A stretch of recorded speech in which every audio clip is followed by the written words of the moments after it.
पिछली क्लास में हम लोगों ने देखा था the limitations of bore atomic model.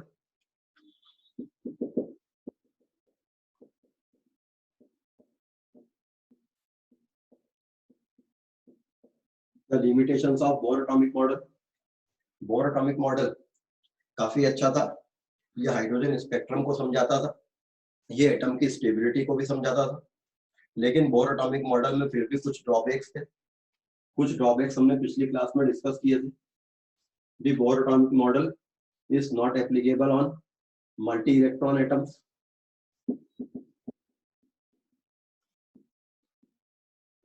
Bore atomic model multi electron atoms पर एप्लीकेबल नहीं है।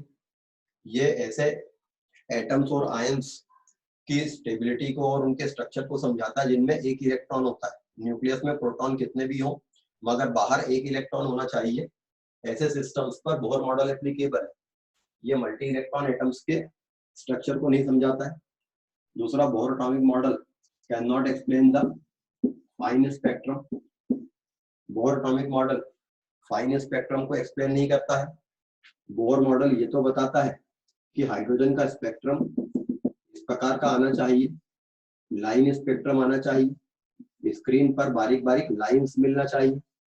लेकिन जब लो रिजोल्यूशन में देखते हैं माइक्रोस्कोप से तो ये एक लाइन दिखती है, लेकिन हाई रिजोल्यूशन माइक्रोस्कोप से देखने पर पता लगता है कि यही एक लाइन, दरअसल ये एक लाइन नहीं है बल्कि ये भी कई सारी लाइंस हैं।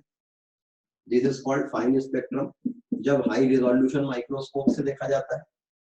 बोर एटॉमिक मॉडल इस बात को एक्सप्लेन नहीं करता है कि why the spectrum has this fineness. Spectrum में ये फाइननेस क्यों है। The Bohr atomic model does not explain Zeeman effect and Stark effect. Bohr atomic model Zeeman effect और स्टार्क इफेक्ट को एक्सप्लेन नहीं करता है। जब सैंपल जिसका स्पेक्ट्रम आप ले रहे हैं उसके अक्रॉस एक मैग्नेटिक फील्ड लगा दी जाती है तो मैग्नेटिक फील्ड के प्रेजेंस में फाइन स्पेक्ट्रम की भी ये हर एक लाइन ये भी कई लाइंस में बंटने लगती है। This splitting of lines in the magnetic field is called Zeeman effect.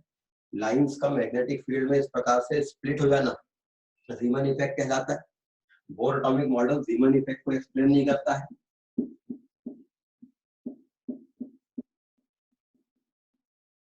Bohr atomic model Stark effect को एक्सप्लेन नहीं करता है। ज़ीमैन इफेक्ट और स्टार्क इफेक्ट बेसिकली एक ही होते हैं। अगर हम मैग्नेटिक फील्ड लगाएंगे तो ज़ीमैन इफेक्ट मिलेगा। अगर इस मैग्नेटिक फील्ड के बजाय इलेक्ट्रिक फील्ड लगाई होती तो यहाँ पर वैसा ही इफेक्ट मिलता, that is called Stark effect. तो बोर मॉडल ज़ीमैन इफेक्ट और स्टार्क इफेक्ट को एक्सप्लेन नहीं करता है। बोर एटॉमिक मॉडल में इस बात का कोई एक्सप्लेनेशन नहीं है कि what is the significance of the value h/2π। Nucleus के आसपास इलेक्ट्रॉन उन्हीं ऑर्बिट्स में क्यों घूमता है जहां पर इलेक्ट्रॉन का एंगुलर मोमेंटम h/2π वैल्यू का कोई मल्टीपल होता है। इस वैल्यू का सिग्निफिकेंस क्या है, ये वैल्यू कहां से आती है और यही वैल्यू क्यों, कोई और वैल्यू क्यों नहीं। तो बोर मॉडल इस बात को एक्सप्लेन नहीं करता है। In Bohr atomic model the wave nature of electron is not considered. Bohr atomic model में इलेक्ट्रॉन के वेव नेचर को कंसीडर नहीं किया गया है। इलेक्ट्रॉन न्यूक्लियस के आसपास घूमने वाला एक पार्टिकल है, बट इलेक्ट्रॉन एक वेव भी होता है। तो इस बात को आज हम डिटेल में डिस्कस करेंगे। बोर एटॉमिक मॉडल न्यूक्लियस के आसपास इलेक्ट्रॉन को एक पार्टिकल कंसीडर करता है, ये उसको वेव कंसीडर नहीं करता है। And Bohr model was against Heisenberg's uncertainty principle.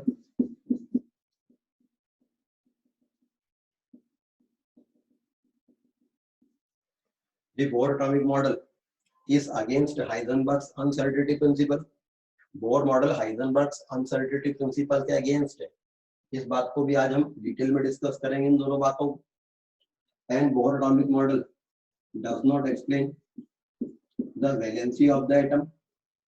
Atom अगर स्टेबल है तो फिर क्यों ऐसा होता है कि एक एटम दूसरे एटम से जुड़कर मॉलिक्यूल बनाने की कोशिश करता है। नोबल गैसेस के एटम को छोड़कर बाकी सारे एटम अनस्टेबल रहते हैं और वो दूसरे एटम से जुड़कर मॉलिक्यूल बना लेते हैं। जैसे हाइड्रोजन एटम से जुड़कर H2 बना लेता है। तो बोर मॉडल इन बातों को एक्सप्लेन नहीं कर पाता है।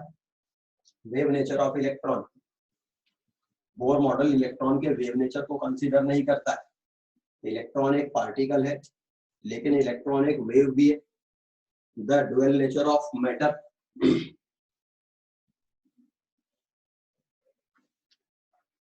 The dual nature of matter,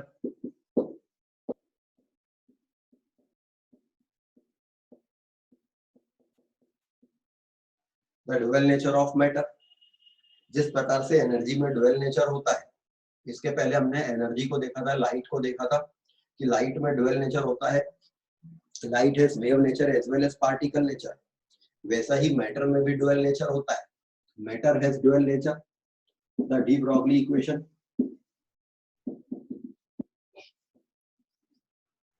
de Broglie equation, it indicates the dual nature of matter. De Broglie equation ये कहती है कि अगर कोई एक m मास वाला पार्टिकल v वेलोसिटी से मूव करता है, सपोज एक m मास वाला पार्टिकल है और ये v वेलोसिटी से मूव कर रहा है, तो m इंटू v इसका मोमेंटम होगा। ये पार्टिकल है, m मास वाला पार्टिकल v वेलोसिटी से कहीं मूव कर रहा है, तो ये एक पार्टिकल है, मगर ये एक वेव भी है। नेचर में दो चीजें हैं, एनर्जी और मैटर। एनर्जी में ड्यूअल नेचर है, मैटर में भी ड्यूअल नेचर होना चाहिए। डी ब्रॉगली इक्वेशन कहती है, according to de Broglie equation, ये मैटर पार्टिकल जिसका मोमेंटम mv है, दरअसल ये एक वेव है, तो इसकी कुछ वेवलेंथ होनी चाहिए। तो momentum of the particle is associated with its wavelength by the equation mv equals to h upon lambda. This equation is called de Broglie equation.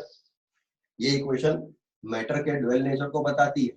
Matter का पार्टिकल नेचर mv, मैटर के wave nature उसके wavelength से related रहता है, mv equal to h upon lambda. तो de Broglie equation बताती है कि मैटर में ड्यूअल नेचर होना चाहिए। न्यूक्लियस के आसपास घूमता हुआ इलेक्ट्रॉन एक पार्टिकल है, मगर ये एक वेव भी है। मैटर में ड्यूअल नेचर होता है, चाहे छोटा पार्टिकल हो चाहे बड़ा पार्टिकल हो, सारी चीजों में ड्यूअल नेचर होता है। ये पेन में ड्यूअल नेचर है। ये पेन अगर मूव करेगा तो वी कैन से कि ये एक वेव है। ये हमें पार्टिकल के जैसा दिखता है, लेकिन दरअसल ये एक वेव भी है। हमें इसका पार्टिकल नेचर ज्यादा दिख रहा है, हम इसका वेव नेचर नहीं देख सकते। लेकिन नेचर में जितनी भी चीजें हैं सब में ड्यूअल नेचर है, wave nature as well as particle nature. Now nucleus के आसपास इलेक्ट्रॉन अगर एक पार्टिकल है, तो न्यूक्लियस के आसपास उसको एक जगह कहीं रहना चाहिए। लेकिन न्यूक्लियस के आसपास इलेक्ट्रॉन अगर एक वेव है, अब वेव और पार्टिकल में एक बेसिक डिफरेंस होता है। वेव किसी रीजन के अंदर डीलोकेलाइज रहती है। वेव एक रीजन के अंदर डीलोकेलाइज रहती है, मतलब वेव एक रीजन में सब जगह रहती है। जैसे साउंड वेव, यदि मैं बोल रहा हूँ तो इस कमरे में साउंड सब जगह पर है, मतलब वो जो साउंड है वो ऐसा नहीं किसी एक जगह सुनाई दे रहा है, वो सब जगह सुनाई देगा। मतलब वेव एक ही मोमेंट पर एक रीजन में सब जगह होती है, लेकिन पार्टिकल एक ही जगह पर होता है। ये पेन अगर यहाँ पर है तो यहाँ नहीं है, और अगर ये पेन यहाँ है तो अब यहाँ नहीं है, लेकिन साउंड इन दोनों जगहों पर है। तो वेव और पार्टिकल में बेसिक डिफरेंस क्या होता है? पार्टिकल एक रीजन के अंदर एक ही लोकेशन रखता है, मतलब हम कह सकते हैं कि पार्टिकल एक रीजन में लोकेलाइज होता है, उसकी एक फिक्स लोकेशन होती है। लेकिन वेव एक रीजन के अंदर डीलोकेलाइज होती है, वो एक ही समय पर सब जगह रहती है। वी कैन से दैट कि ये डीलोकेलाइज है। अगर इलेक्ट्रॉन का पार्टिकल नेचर माने तो इलेक्ट्रॉन को यहाँ होना चाहिए, लेकिन इलेक्ट्रॉन का वेव नेचर माने तो इलेक्ट्रॉन को किसी एक जगह नहीं होना चाहिए, बल्कि न्यूक्लियस के आसपास सब जगह होना चाहिए। मतलब एक इलेक्ट्रॉन यहाँ भी है, उसी समय वो यहाँ भी होगा, उसी समय यहाँ भी होगा, उसी समय वो यहाँ यहाँ यहाँ सब जगह होगा। मतलब according to wave nature of electron, electron को न्यूक्लियस के आसपास सब जगह होना चाहिए। एक ही इलेक्ट्रॉन को, ये एक इलेक्ट्रॉन, लेकिन ये एक ही मोमेंट पर सब जगह है। इस तरह से एटम का कुछ मॉडल होना चाहिए था, जिसमें एक इलेक्ट्रॉन एक ही समय पर न्यूक्लियस के आसपास सब जगह पर है। लेकिन इस तरह से फिर ऑर्बिट का कॉन्सेप्ट खत्म हो जाता है कि इलेक्ट्रॉन किसी ऑर्बिट में घूमता है, क्योंकि ऑर्बिट में घुमा रहे हैं हम अगर उसको, मतलब हम कह रहे हैं कि वो यहाँ रहता है, फिर यहाँ रहता है, फिर यहाँ रहता है, मतलब वो यहाँ नहीं रहता है। लेकिन वेव होती तो वो तो सब जगह होता। तो वी कैन से दैट कि बोहर मॉडल में इलेक्ट्रॉन के पार्टिकल नेचर को माना गया है, और ये माना है कि वो इलेक्ट्रॉन कहीं कहीं पे रहता है बस। लेकिन वेव नेचर के अकॉर्डिंग एक इलेक्ट्रॉन हर जगह रहता है, न्यूक्लियस के आसपास सब जगह रहता है। तो बोर एटॉमिक मॉडल इलेक्ट्रॉन के वेव नेचर को कंसीडर नहीं करता है। डी ब्रॉगली इक्वेशन सजेस्ट करती है कि मैटर में डुअल नेचर होना चाहिए, electron, proton, neutron, atom, molecule, सब चीजों में डुअल नेचर होता है। वेव नेचर भी होता है, पार्टिकल नेचर भी होता है। एम भी उस पार्टिकल का मोमेंटम है, मतलब ये उसका पार्टिकल नेचर इंडिकेट करता है। इस एम बी को हम पी लिख सकते हैं, मोमेंटम को हम पी से इंडिकेट मान लो कर दो तो P equal to H upon lambda, ऐसा भी लिख सकते हैं।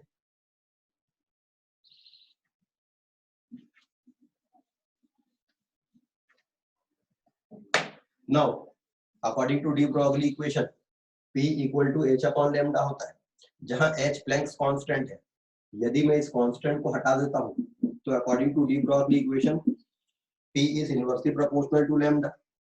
इस डी ब्रॉगली इक्वेशन न केवल ये बताती है कि मैटर में डुअल नेचर होता है, पार्टिकल नेचर और वेव नेचर दोनों होता है, मगर ये इक्वेशन ये भी बताती है कि ये दोनों नेचर एक दूसरे के इनवर्सली प्रोपोर्शनल होते हैं।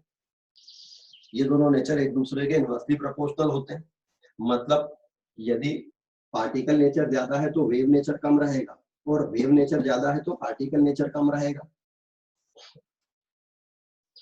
तो जितना ज्यादा पार्टिकल नेचर होगा वेव नेचर उतना कम हो जाएगा, जितना ज्यादा वेव नेचर होगा पार्टिकल नेचर उतना कम हो जाएगा।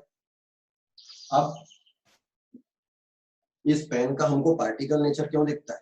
इस पेन का मास इतना ज्यादा है, इस पेन का मास इतना ज्यादा है कि अगर ये पेन थोड़ी भी वेलोसिटी से चलता है, लेकिन इस पेन का मास इतना ज्यादा है कि इसका मोमेंटम बहुत ज्यादा रहेगा, हेंस इसका वेव नेचर इतना कम रहेगा कि जब ये पेन मोशन में रहेगा तो हम इसके वेव नेचर को देख नहीं पाएंगे। हम इसके वेव नेचर को जज नहीं कर सकते कि ये वेव है, लेकिन इसमें वेव नेचर होगा, बहुत ही कम होगा, क्योंकि इसका मास ज्यादा है। मतलब यदि पार्टिकल का मास ज्यादा रहता है तो मोमेंटम ज्यादा हो जाता है, वेव नेचर कम कर देता है। लेकिन ऐसे पार्टिकल की हम बात करें कि पार्टिकल का मास हम कम करते जाए, तो कुछ पार्टिकल ऐसे होंगे जिनका मास इतना कम होगा कि उनका मोमेंटम इतना कम हो जाएगा कि उनमें सिग्निफिकेंट वेव नेचर हो जाएगा, और वो चीजें हमको प्योर वेव की जैसे दिखेंगी। जैसे फोटोन, फोटोन का मास लगभग 0 ही होता है, तो उनका वेव पार्टिकल नेचर इतना कम होता है कि उनमें हमको सिग्निफिकेंट वेव नेचर दिखता है। इसलिए हमको लाइट में वेव नेचर दिखता है, हम लाइट के पार्टिकल नेचर को नहीं देख पाते, क्योंकि क्वांटा बहुत ही हल्का पार्टिकल है, उसका पार्टिकल नेचर हमको दिखेगा नहीं।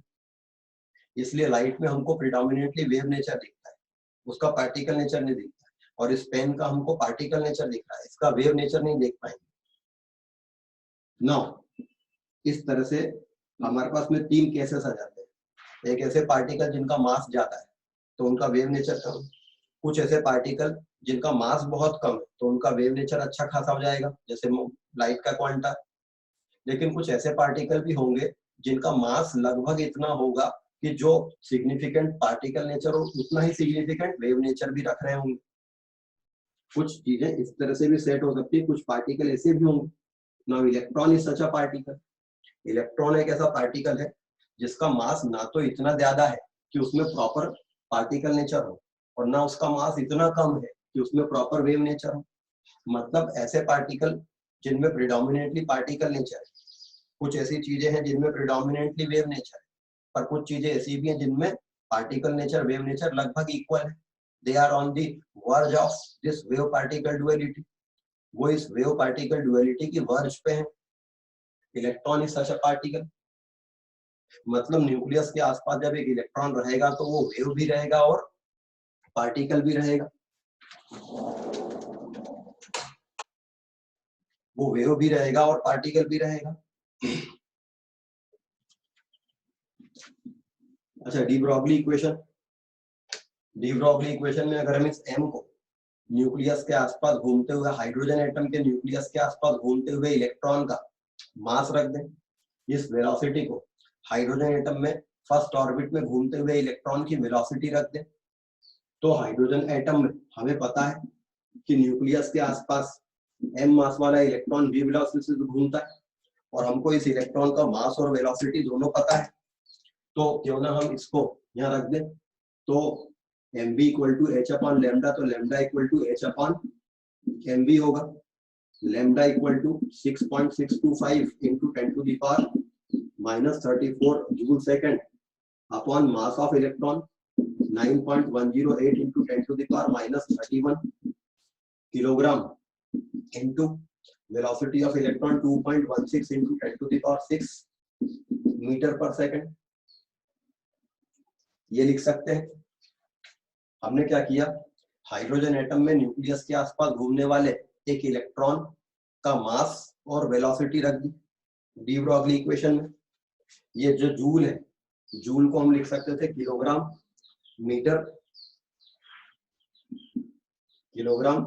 मीटर पर सेकंड स्क्वायर, और एक सेकंड अलग था, जूल सेकंड था, तो एक सेकंड से ये सेकंड कैंसिल हो गया, पर सेकंड बचा, पर सेकंड से ये पर सेकंड कैंसिल हो गया, मीटर से ये मीटर कैंसिल हो गया, किलोग्राम से किलोग्राम मीटर स्क्वायर पर सेकंड स्क्वायर होता जूल, तो एक मीटर बचेगा, किलोग्राम से किलोग्राम कैंसिल हो गया, एक मीटर बस बचा यहाँ पर, और ये 10 टू द पावर -31 से 10 टू द पावर -34 कैंसिल हुआ, तो ये बचेगा -3, ये 10 टू द पावर 6 ऊपर आएगा, तो ये 10 टू द पावर -6 हो जाएगा, 10 टू द पावर -6 और -3 10 टू द पावर -9 होगा, मतलब 6.625 upon 9.108 into 2.16 into 10 to the power -9 metre.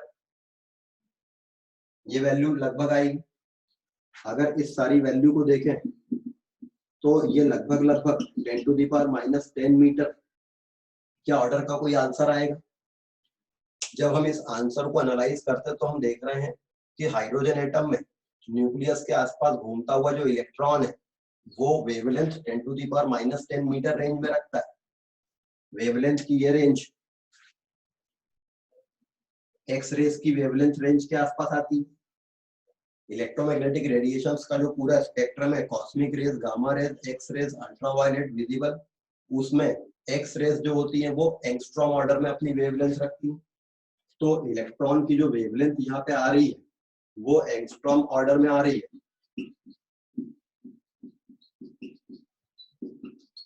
जो कि nearly equal to X rays की वेवलेंथ का ऑर्डर रहता है।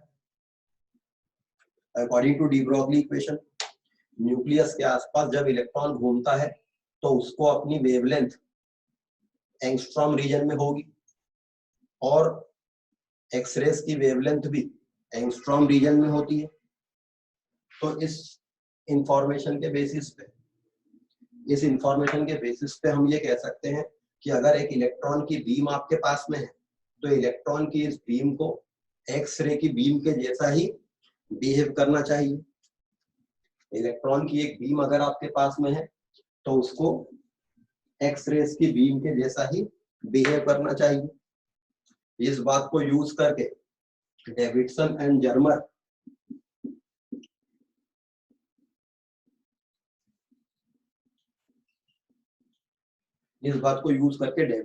जर्मर इन्होंने एक एक्सपेरिमेंट किया।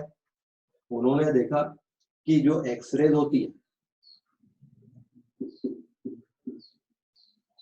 वो निकिल के क्रिस्टल पे जब टकराती है, निकिल एक मेटल है, एक्सरेज निकिल के क्रिस्टल पे जब टकराती है तो उससे डिफ्रैक्ट होती है, और डिफ्रैक्ट होकर स्क्रीन पर डिफ्रैक्शन पैटर्न बनाती है।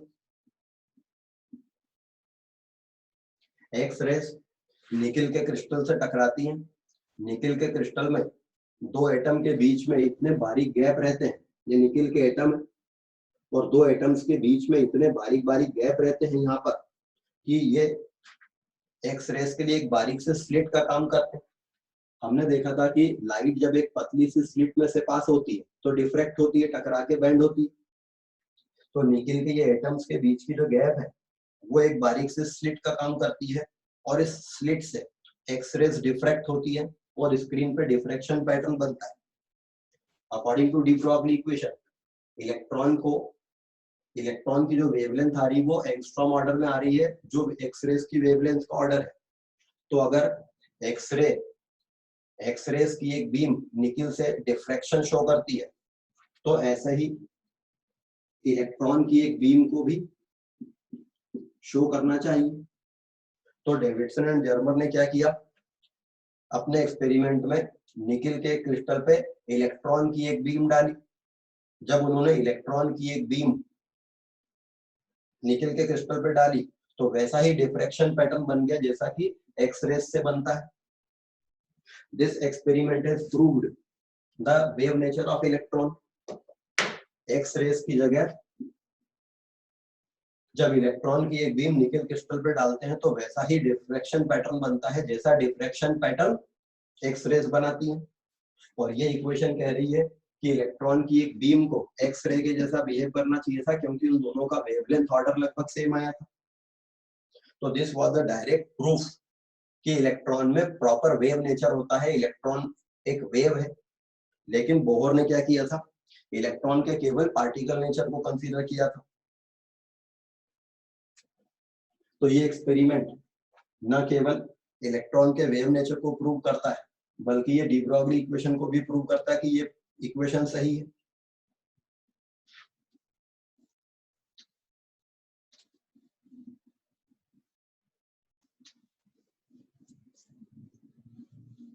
तो this is de Broglie equation. De Broglie equation से related questions, de Broglie equation से रिलेटेड क्वेश्चंस इस प्रकार के आते हैं कि एक ऑब्जेक्ट दे दिया होता है, उसका मास दे देंगे, उसकी वेलोसिटी दे देंगे और पूछेंगे कि इस ऑब्जेक्ट का वेवलेंथ कितनी है।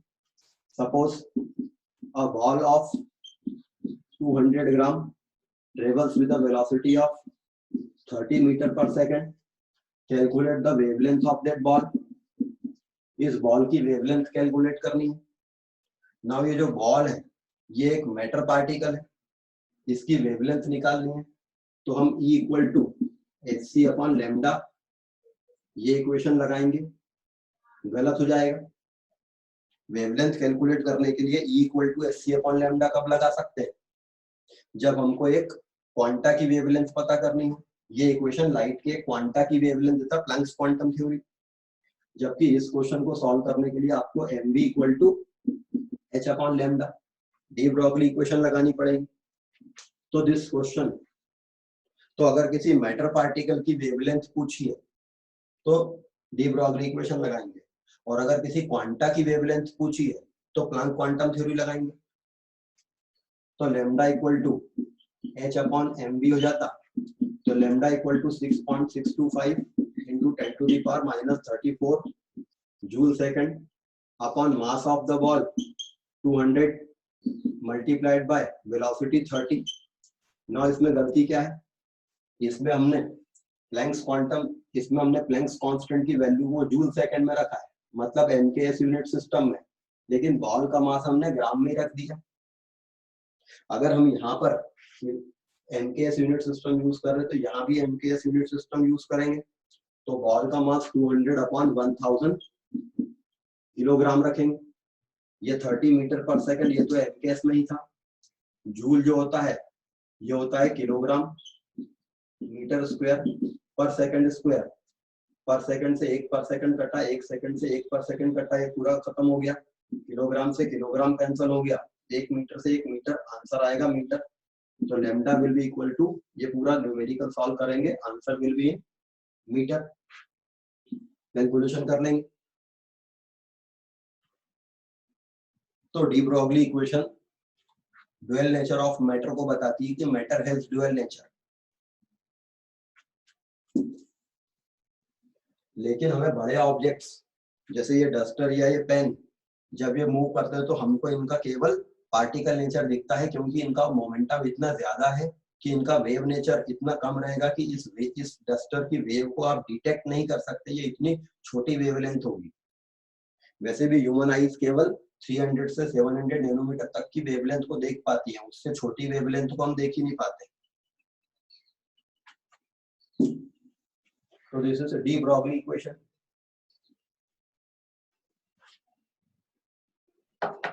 इसी टाइप से एक क्वेश्चन और इस टाइप का बन जाता है।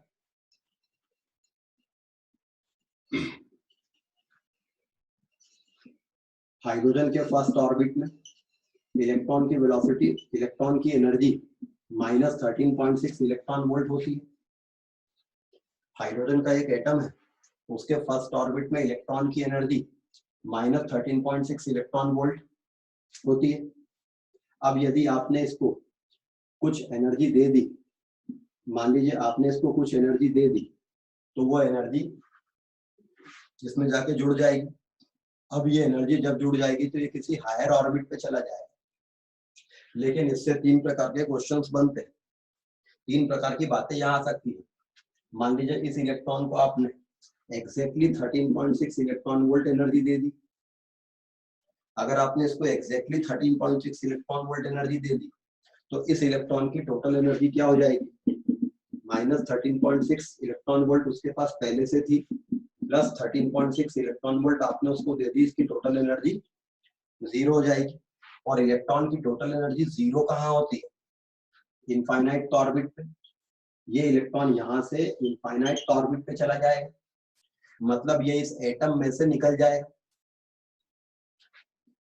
यहाँ से हमको एक नई बात पता चलती है कि अगर किसी ऑर्बिट में से एक इलेक्ट्रॉन को निकालना हो, अगर किसी ऑर्बिट में से एक इलेक्ट्रॉन को निकालना हो तो उस ऑर्बिट की जितनी एनर्जी है विथ माइनस साइन, उतनी ही एनर्जी मैग्नीट्यूड में, उतनी ही एनर्जी उसको दे दो।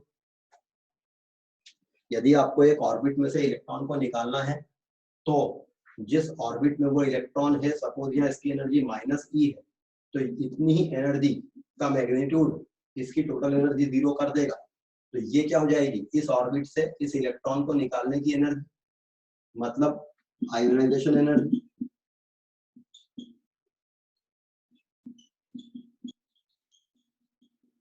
किसी हाइड्रोजन एटम या हाइड्रोजनिक आयन, कोई हाइड्रोजन एटम या हाइड्रोजनिक आयन जिसका इलेक्ट्रॉन फर्स्ट ऑर्बिट में रहता है, वहां से अगर आपको उसको निकाल लेना है, अगर आपको उसको वहां से निकाल लेना है तो आपको उस ऑर्बिट की जितनी एनर्जी है उसी का माइनस साइन उसकी आयोनाइजेशन एनर्जी होगी।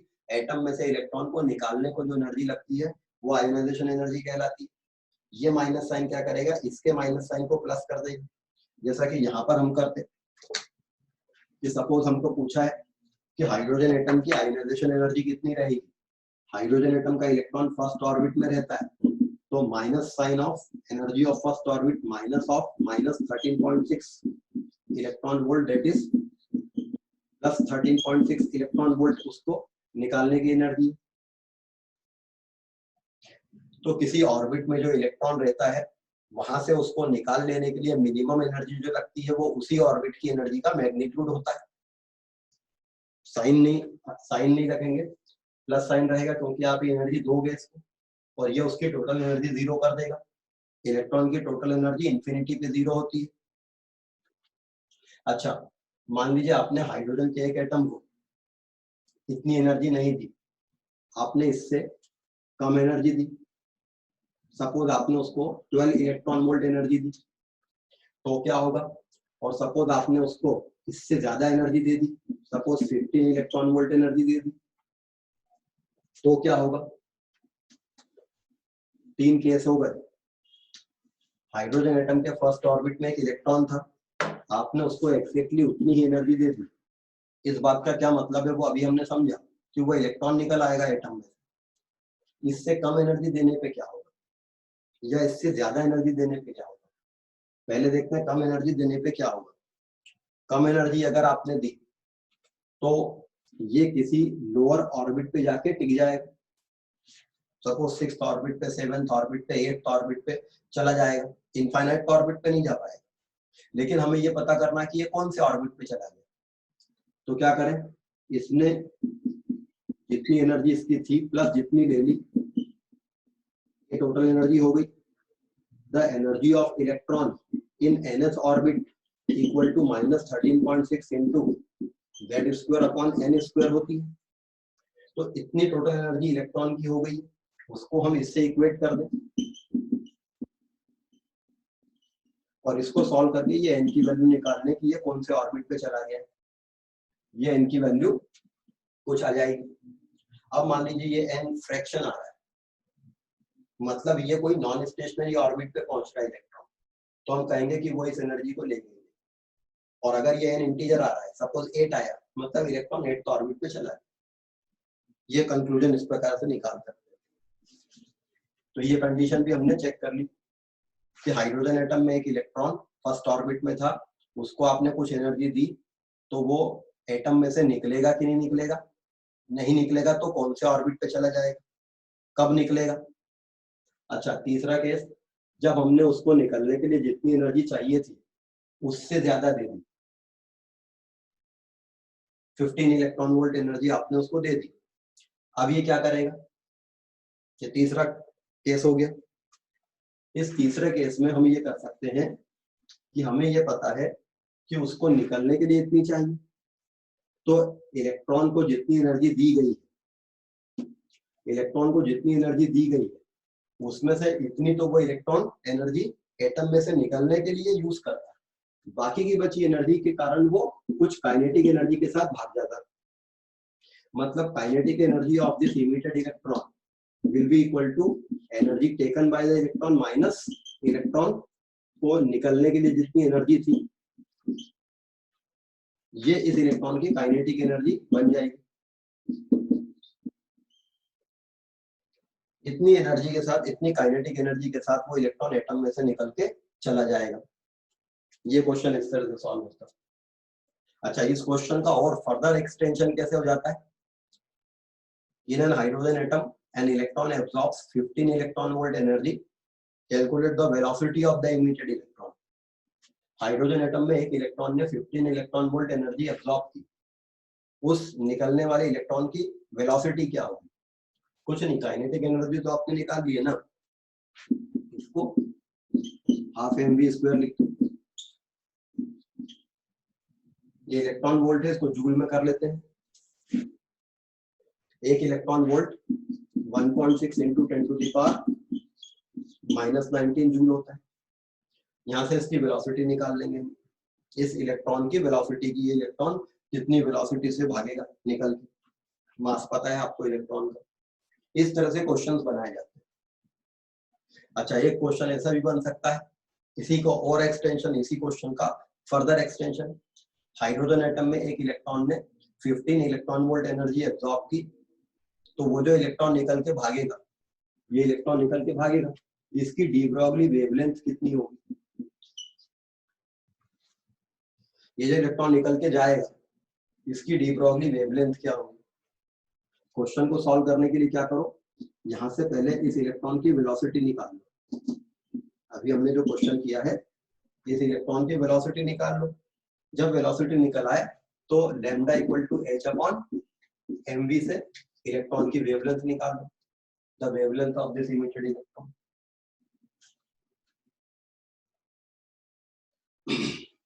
ठीक है, तो इस तरह से क्वेश्चंस एक दूसरे से लिंक होते जाते हैं, क्वेश्चन में अलग अलग चीजें पूछी जाती है। अच्छा, यहाँ पे हमको mv की वैल्यू रखना थी, यहाँ पर हमने m की वैल्यू को इस्तेमाल किया है, एक बार रख के पहले v निकाला, फिर हमने mv को यहाँ रखा। प्रॉब्लम ये कि हम यहाँ से mv की वैल्यू नहीं निकाल सकते। इस क्वेश्चन को एक दूसरे तरीके से और सॉल्व किया जा सकता था, वेवलेंथ निकालना है, हम एक डेरिवेशन कर लेते हैं। डी ब्रॉगली इक्वेशन क्या है, mv equal to h upon lambda, mv equal to होता है h अपॉन लैम्डा। इस इक्वेशन में दोनों तरफ स्क्वायर करते हैं, तो m square v square is equal to h square upon lambda square, दोनों तरफ स्क्वायर कर दिए। एक m को नीचे रख लें, तो m v square is equal to h square upon lambda square m। अब mv स्क्वायर की टर्म आ गई है उधर, दोनों तरफ 2 से डिवाइड कर दें, तो half mv square is equal to h square upon 2 lambda square M. ना हमने डी ब्रॉगली इक्वेशन को काइनेटिक एनर्जी की इक्वेशन में बदल दिया, half M V square is equals to H square upon 2 lambda square M कर लिया। ये काइनेटिक एनर्जी है, means kinetic energy of the particle having mass m moving with velocity v is equals to h square upon 2 lambda square m। तो इस question को हम यहाँ से भी सॉल्व कर सकते थे कि हमारे पास में ये mv स्क्वायर आ गई थी टर्म, इससे v निकालने के बजाय हमें लैम्डा निकालना, तो इससे half mv square h square upon 2 lambda square m है। डायरेक्ट यहीं से इसको ऐसे सॉल्व कर लेते कि इस हाफ mv स्क्वायर को मैं लिख देता h square upon 2 lambda square में equal to 1.4 into 1.6 into 10 to the power minus 90। यहाँ से लैम्डा निकाल लेते, डी ब्रॉगली वेवलेंथ डायरेक्ट आ जाती। तो डी ब्रॉगली इक्वेशन बताती है कि मैटर में ड्यूअल नेचर होता है, लेकिन बोहर ने इलेक्ट्रॉन के केवल पार्टिकल नेचर को कंसीडर किया है। ये बोहर एटॉमिक मॉडल के ड्रॉबैक है। और हमने डी ब्रॉगली इक्वेशन से रिलेटेड कुछ क्वेश्चंस देखे कि किस तरह से ये क्वेश्चंस आ सकते हैं और हम उनको कैसे सॉल्व करेंगे।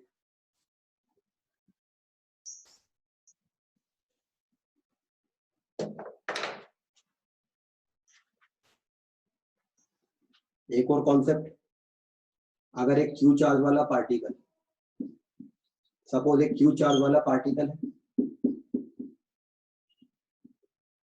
सपोज ये पॉजिटिवली चार्ज पार्टिकल है और इसको एक इलेक्ट्रिक फील्ड में रख दिया गया।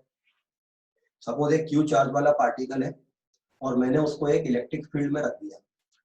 ये पार्टिकल रेस्ट पे है, ये पार्टिकल पहले रेस्ट पे था, अब मैंने उसको एक इलेक्ट्रिक फील्ड में रख दिया V वोल्ट वाली, where V is the voltage.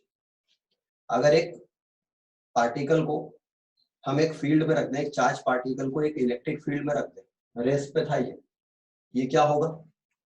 ये पार्टिकल रेस्ट पे है, मैंने उसको एक इलेक्ट्रिक फील्ड में रख दिया, ये पॉजिटिवली चार्ज पार्टिकल है, रेस्ट पे है, इलेक्ट्रिक फील्ड में रख दिया, तो क्या होगा? ये अपने अपोजिटली चार्ज एंड की तरफ मूव करने लग जाएगा। पॉजिटिव चार्ज पार्टिकल है तो ये नेगेटिव इलेक्ट्रॉन की तरफ मूव करना शुरू कर देगा। जब ये मूव करना शुरू कर देगा तो it will gain some velocity, it will gain some kinetic energy. तो ये कितनी काइनेटिक एनर्जी गेन करेगा? The kinetic energy of this charge particle will be equal to charge of that particle multiplied by voltage applied। अगर एक charge particle को हम किसी electric field में रखते हैं तो उस पार्टिकल का चार्ज मल्टीप्लाइड बाय उस पे कितना वोल्टेज लगाया गया है, Q into V, उस पार्टिकल की काइनेटिक एनर्जी होती है। ये इक्वेशन ध्यान रखिए, काम आएगी। मतलब हम लिख सकते हैं half mv square equals to charge of that particle into voltage applied. ये वोल्टेज एक्सेलरेटिंग पोटेंशियल कहलाता है,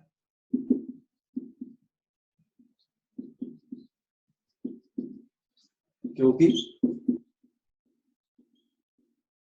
ये उस रेस्ट पर रखे हुए चार्ज पार्टिकल को एक्सेलरेट कर देगा, इसलिए ये एक्सेलरेटिंग पोटेंशियल कहलाता है। तो kinetic energy of a charge particle equal to charge of that particle multiplied by accelerating potential.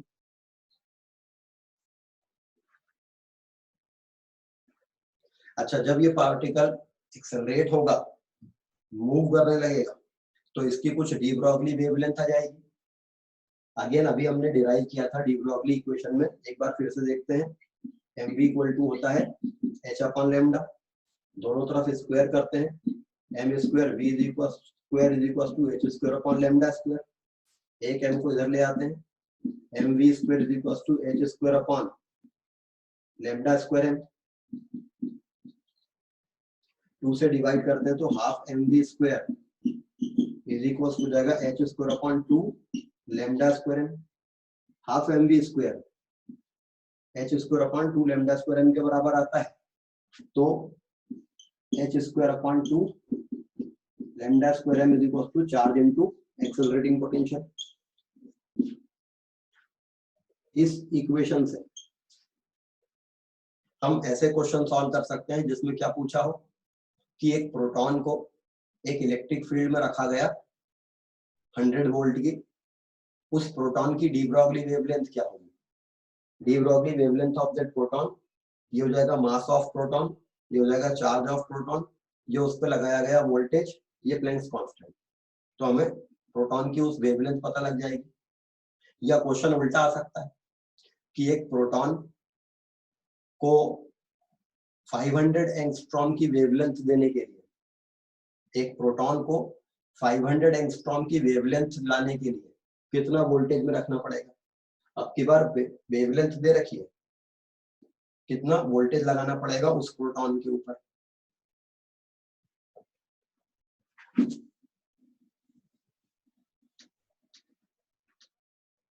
ठीक है, तो ये हमने देखा डी ब्रॉगली इक्वेशन और उसके एप्लीकेशन कि डी ब्रॉगली इक्वेशन को हम किस तरह से अप्लाई कर सकते हैं।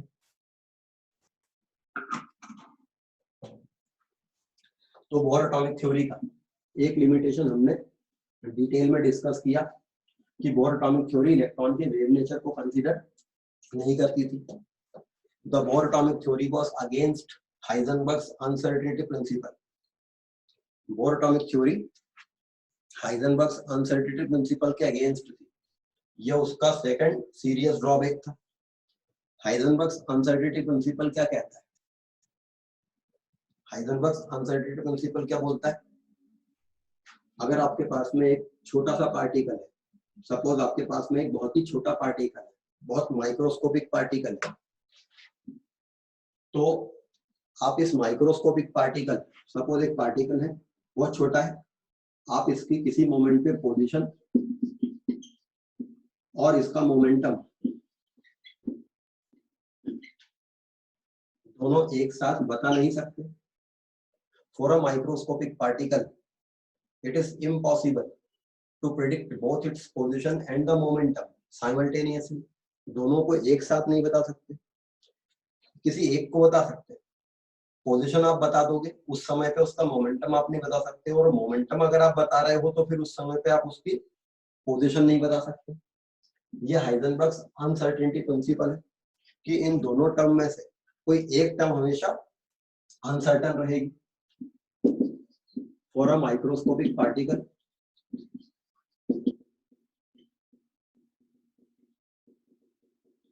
it is impossible to predict both its position and momentum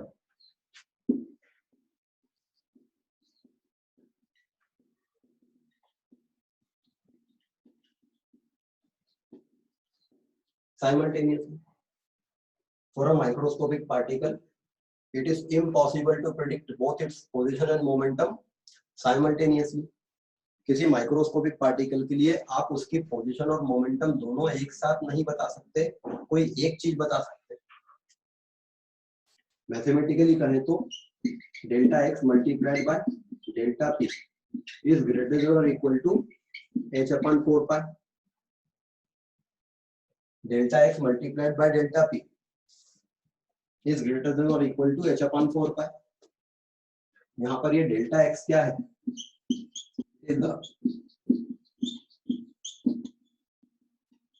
uncertainty of position. ये डेल्टा एक्स उसकी अनसर्टेनिटी ऑफ पोजीशन है कि सपोज एक पार्टिकल है, वो एक्स वाई जेड एक्सिस पे उसकी पोजीशन, ये एक किसी एक डायरेक्शन में, एक वन डायमेंशन में हम उसकी पोजीशन बता रहे हैं कि उसकी पोजीशन यहाँ पर है। तो इस एक्स एक्सिस पे कुछ प्लस माइनस एक्स उसकी लोकेशन में एरर आएगा। भाई जैसे वो 1 मीटर पे है, ओरिजिन से 1 मीटर पे, तो आपने लिखा 1.0 मीटर, तो किसी भी मेजरमेंट में ये जो डिजिट रहती है अनसर्टन रहती है, ये डिजिट अनसर्टन रहेगी, तो 0.1 मीटर की अनसर्टेनिटी रहेगी। तो delta x is the uncertainty of position. कि वो स्केल पे एग्जैक्टली कहां पर है, आप एक डिजिट नहीं बता सकते कि वो एग्जैक्टली कहां पर है, तो uncertainty of position, and delta p is the uncertainty of momentum.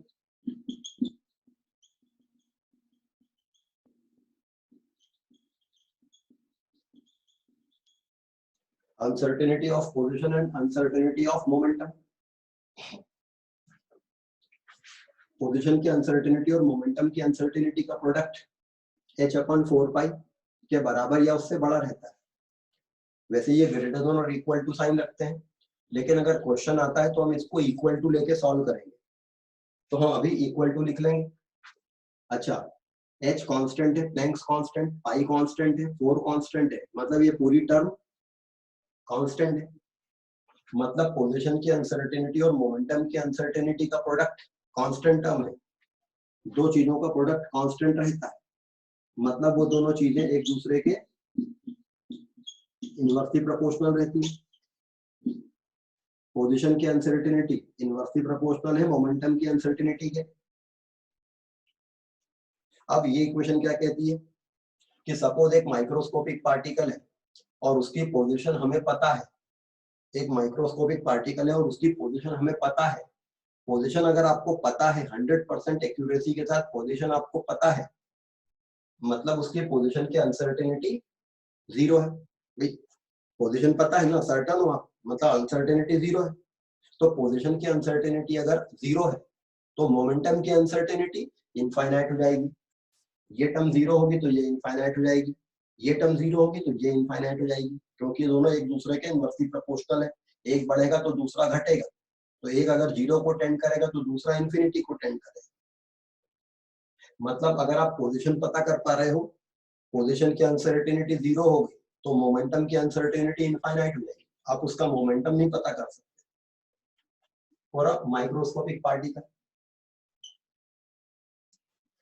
तो दिस इज हाइजेनबर्ग्स अनसर्टेनिटी प्रिंसिपल। ये हाइजेनबर्ग्स अनसर्टेनिटी प्रिंसिपल है। हालांकि Heisenberg uncertainty principle microscopic objects पे लगता है, बड़े ऑब्जेक्ट्स पे नहीं लगता है। ये डस्टर की आप पोजीशन और इसका मोमेंटम दोनों पता कर सकते हैं, क्योंकि ये बड़ा ऑब्जेक्ट है। सपोज ये डस्टर मूव कर रहा है तो हम इस डस्टर को देख पा रहे हैं कि ये कहाँ पे है, मतलब हमको इसकी पोजीशन पता है और हम इसकी वेलोसिटी मेजर कर पा रहे हैं, मतलब हम इसका मास तो जानते ही हैं, हम इसका मोमेंटम भी पता कर पा रहे हैं और डस्टर दिख रहा है, मतलब हमको इसकी पोजीशन भी तो पता है। बड़े ऑब्जेक्ट्स पर हाइजेनबर्ग्स अनसर्टेनिटी प्रिंसिपल अप्लाई नहीं रहता है। जितना छोटा ऑब्जेक्ट होगा उतना ज्यादा अच्छा उस पर हाइजेनबर्ग प्रिंसिपल लगेगा। न्यूक्लियस के आसपास इलेक्ट्रॉन इतना छोटा पार्टिकल है कि इस पर हाइजेनबर्ग प्रिंसिपल एप्लीकेबल रहेगा। तो न्यूक्लियस के आसपास घूमते हुए इलेक्ट्रॉन की पोजीशन और मोमेंटम एक साथ पता नहीं की जा सकती है, लेकिन बोहर थ्योरी में इलेक्ट्रॉन की पोजीशन और मोमेंटम एक साथ बताई गई है। न्यूक्लियस के आसपास इलेक्ट्रॉन कितनी दूरी पे घूम रहा है, मतलब आपको उसकी पोजीशन पता है, स्टेशनरी ऑर्बिट का रेडियस पता है, और वहां पर उस इलेक्ट्रॉन की वेलोसिटी आपने कैलकुलेट की थी, मास आपको पता था, मतलब आपको उसका मोमेंटम भी पता है उसी समय पे। तो हाइजेनबर्ग्स अनसर्टेनिटी प्रिंसिपल को कॉन्ट्राडिक्ट करता है Bohr atomic theory. For a microscopic particle like electron, it is impossible to predict both its position and momentum simultaneously. But in Bohr atomic theory, position and momentum are given simultaneously. इस तरह से Bohr atomic theory Heisenberg's uncertainty principle को deny करती है, उसके against हो जाती है। This is the serious drawback.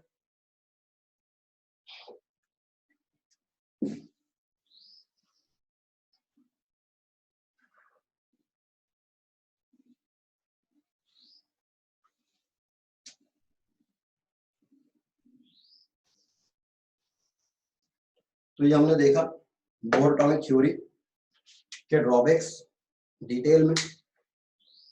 Now हम एक्सरसाइजेस के क्वेश्चंस अटेम्प्ट सॉल्व करेंगे। आप सभी लोगों के पास में पैकेजेस के सॉफ्ट कॉपी है, तो आपने क्वेश्चंस ट्राई किए होंगे। जितने लोगों के पास में क्वेश्चंस नहीं है तो I will share my screen, जिस पर क्वेश्चन उनके सामने आएगा। अंकिता श्रीवास्तव,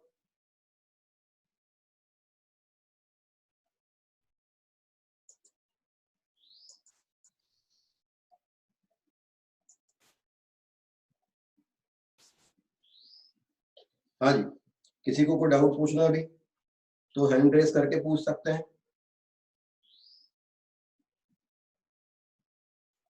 रजत Veer, you are always so enthusiastic, अच्छी बात है, बताइए। सर अपन लोग ने ये इलेक्ट्रॉन वाले केस में सर मोमेंटम जो आ रहा था उसको एच अपॉन लैम्डा से कैसे इक्वेट कर दिया सर, एक और बार उसका रीजन बता दीजिए। वो डी ब्रॉगली इक्वेशन है, उसको इक्वेट नहीं किया है, ये बेसिक डी ब्रॉगली इक्वेशन ही है। ये प्लैंक क्वांटम थ्योरी और इक्वल टू एच न्यू से डिराइव हो जाती है। ओके और सर जैसे कि कोई माइक्रोस्कोपिक पार्टिकल है, उसकी कोई पोजीशन है ओरिजिन से, बट सर उसके पास वो कोई वेलोसिटी पजेस नहीं करता है, बट तो सर हम लोग उसका मोमेंटम तो बता सकते हैं, उसका मोमेंटम 0 है, तो सर वो अनसर्टेन कैसे है? ये जितनी भी चीजें हैं ये मूविंग पार्टिकल के लिए हैं। D Broglie equation moving particle पे एप्लीकेबल रहेगी। न्यूक्लियस के आसपास इलेक्ट्रॉन कभी स्टेशनरी रहता ही नहीं है ना, तो वहां पे हम उसको ये कहना कि उसका मोमेंटम 0 है और हम चीजें बता पा रहे हैं वो गलत है। नकुल कुशवाहा। सर वो जो आपने डेविडसन वाला एक्सपेरिमेंट बताया था, इसमें निकल यूज किया था, वो समझा दीजिए एक बार। देखिए, डी ब्रॉगली इक्वेशन के अकॉर्डिंग इलेक्ट्रॉन की जो वेवलेंथ आ रही है वो एंगस्ट्रॉम ऑर्डर में आ रही है। मतलब इलेक्ट्रॉन की जो वेवलेंथ आ रही है वो एक्सरे की वेवलेंथ के आसपास आ रही है। Lambda of electron is nearly equal to lambda of X-ray. मतलब एक्स रेस को जैसा बिहेव करना चाहिए वैसा ही बिहेव इलेक्ट्रॉन को भी करना चाहिए। द प्रूफ इज, निकिल के क्रिस्टल पे जब एक्स रेस पड़ती है, एक्स रेस जब निकिल के क्रिस्टल पे टकराती है तो निकिल के एटम से डिफ्रैक्ट होती है और डिफ्रैक्ट होके स्क्रीन पे डिफ्रैक्शन पैटर्न बनाती है। ना डिफ्रैक्शन पैटर्न शो करना किसकी प्रॉपर्टी है? वेव्स की। डिफ्रैक्शन शो करना वेव्स की प्रॉपर्टी है। एक्स रेस डिफ्रैक्शन शो कर रही है क्योंकि वो वेव्स है। अब डेविडसन जर्मर ने एक्स रेस को हटा के इसकी जगह इलेक्ट्रॉन की एक बीम डाल दी, वैसा ही डिफ्रैक्शन पैटर्न बन गया। इसका मतलब है इलेक्ट्रॉन में भी वेव नेचर है क्योंकि डिफ्रैक्शन फिनोमिना वेव्स शो करती हैं। इंटरफेरेंस और डिफ्रैक्शन वेव्स में होता है। तो ये एक्सपेरिमेंट प्रूव करता है कि इलेक्ट्रॉन में वेव नेचर है। इसी प्रकार से इलेक्ट्रॉन माइक्रोस्कोप इलेक्ट्रॉन के वेव नेचर में बनाया गया है। आपने इलेक्ट्रॉन माइक्रोस्कोप तो सुना होगा। किसी ऑब्जेक्ट को बड़ी इमेज बनाने के लिए, एक ऑब्जेक्ट की बड़ी इमेज बनाने के लिए आप उस पर क्या करते हैं? उस ऑब्जेक्ट पे लाइट डालते हैं, ये लाइट टकराती है, लेंस के थ्रू आप इस लाइट को मैग्नीफाई करके उस ऑब्जेक्ट की बड़ी इमेज बनाते हैं। ये ऑर्डिनरी माइक्रोस्कोप में ऐसा होता है। इलेक्ट्रॉन माइक्रोस्कोप में इलेक्ट्रॉन की एक बीम उस ऑब्जेक्ट पे डालते हैं और वो वैसे ही स्कैटर होते हैं इलेक्ट्रॉन, जैसे लाइट स्कैटर होती है और वो बड़ी इमेज बन जाती है। तो electron microscope is based on wave nature of electron. जैसे लाइट काम करती है वैसे ही इलेक्ट्रॉन की एक बीम भी काम करती है और वो ऑब्जेक्ट की इमेज बना देती है।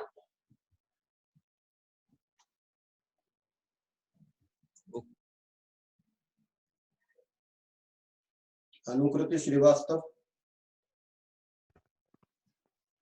नो सर, वो डाउट क्लियर हो गया, यही डाउट था। Okay. Akshada Pathak. Sir Bohr atomic model valency को एक्सप्लेन क्यों नहीं करता? बोर एटॉमिक मॉडल वैलेंसी को एक्सप्लेन क्यों नहीं करता है वो हम बाद में केमिकल बॉन्डिंग चैप्टर में देखेंगे कि वैलेंसी क्यों होती है और कैसे आती है। अच्छा ठीक। सुयश पांडे। सुयश पांडे।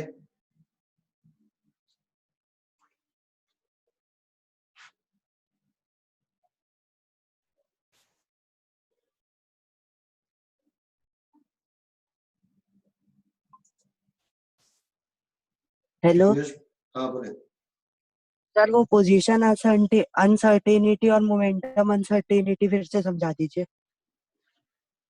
अभी आप इसको सिर्फ इतना सा समझ लो कि अगर एक छोटा सा पार्टिकल आपके पास में है तो आप उसकी पोजीशन की वो कहाँ पे है और वहीं पर उसका मोमेंटम दोनों एक साथ नहीं बता सकते। पोजीशन और मोमेंटम दोनों एक साथ नहीं बता सकते। पोजीशन अगर सर्टन हो गई तो मोमेंटम अनसर्टन हो जाएगा, मोमेंटम अगर सर्टन हो गया तो पोजीशन अनसर्टन हो जाएगी। पोजीशन की जो अनसर्टेनिटी है, मोमेंटम की अनसर्टेनिटी का प्रोडक्ट कांस्टेंट रहता है h/4π। मतलब अगर आपको कोई एक चीज पता चल गई तो आप दूसरी चीज पता नहीं कर सकते। पोजीशन की अनसर्टेनिटी इनवर्सली प्रोपोर्शनल रहती है मोमेंटम की अनसर्टेनिटी। सपोज आपको पोजीशन पता है, एक ऑब्जेक्ट एक पार्टिकल है, आपको उसकी पोजीशन पता है। पोजीशन पता है मतलब पोजीशन की अनसर्टेनिटी 0 है। पोजीशन पता है मतलब पोजीशन की अनसर्टेनिटी 0 है। आप सर्टन हो ना, अनसर्टन थोड़ी हो। तो ये 0 है तो ये इनफाइनाइट हो जाएगी। मोमेंटम की अनसर्टेनिटी इनफाइनाइट होना मतलब आपको मोमेंटम पता ही नहीं लगेगा। लेकिन ऐसा केवल माइक्रोस्कोपिक ऑब्जेक्ट, छोटे ऑब्जेक्ट्स पे होता है। अनुराग असाटी।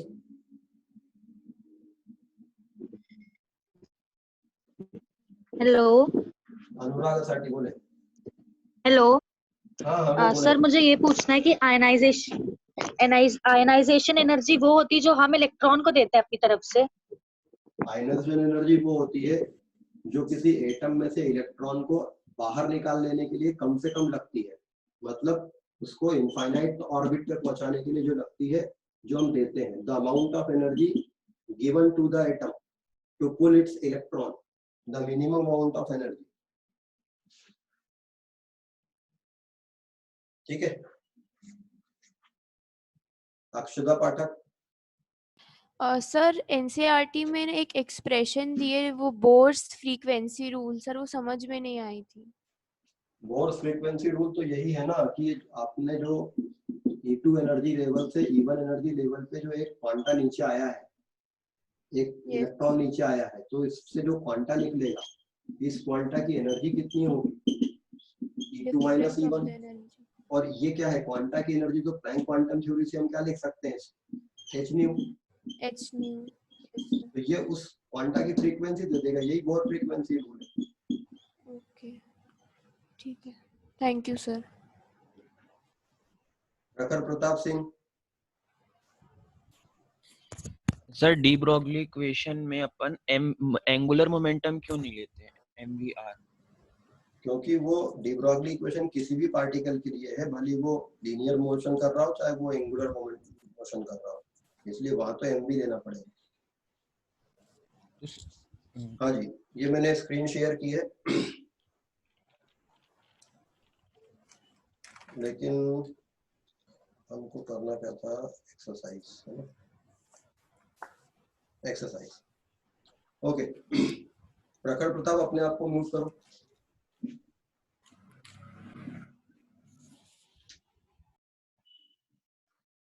हाँ जी, so atomic structure exercise 1।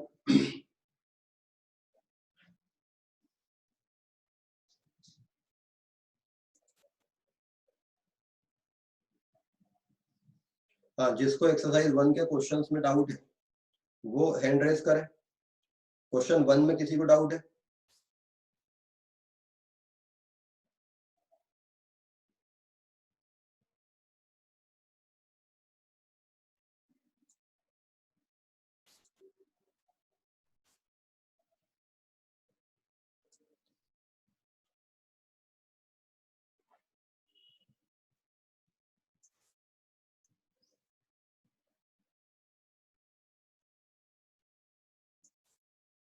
Question 1.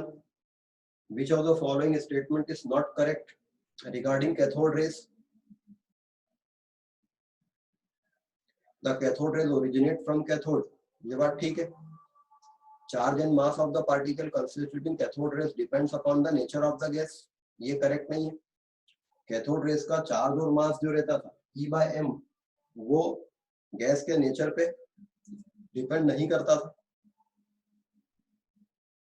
Charge and mass of the particle present depend upon the material of the cathode.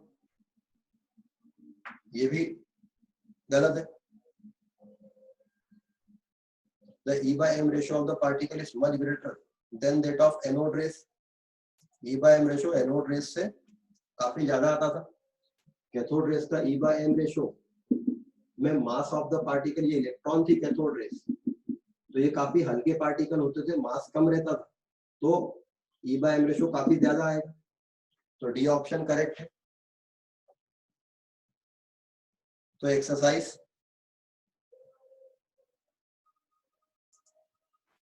1 के जो क्वेश्चंस है, एक्सरसाइज 1 के क्वेश्चंस में किसी को डाउट है वो हैंड रेस करें.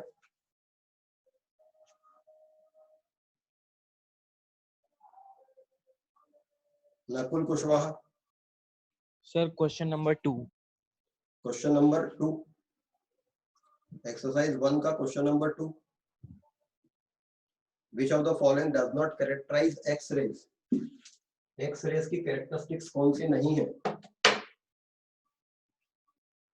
The radiations can ionize gases. X-rays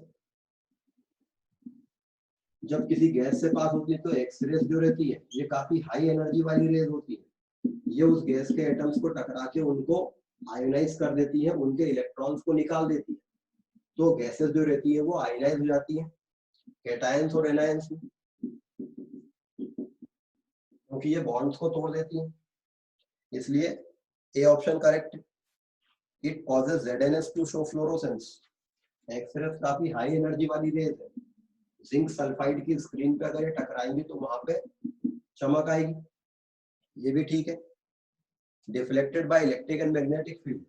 x rays electromagnetic radiations होती है, ये इलेक्ट्रिक या मैग्नेटिक फील्ड में डिफ्रैक्ट नहीं होती है. तो ये आंसर होगा. एक्स रेज जो रहती है ये जैसे लाइट इलेक्ट्रिक और मैग्नेटिक फील्ड में डिफ्लेक्ट नहीं होती है, वैसे एक्स रेज भी नहीं होगी. हर्षित Chatterjee.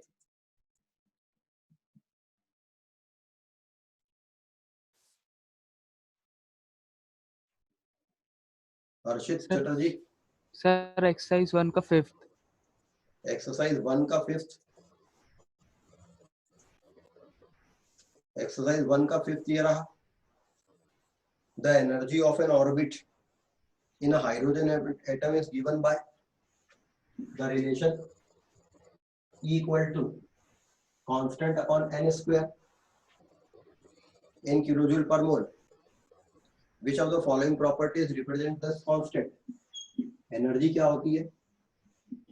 -13.6 into z square upon n square electron volt. या जूल में रखें तो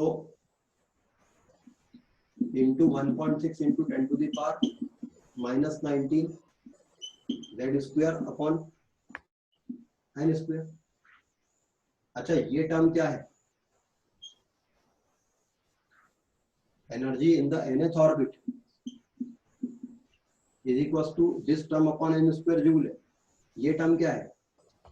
किसी एटम के लिए n की वैल्यू 1 रख देंगे तो ये टर्म आ जाएगी इसके बराबर.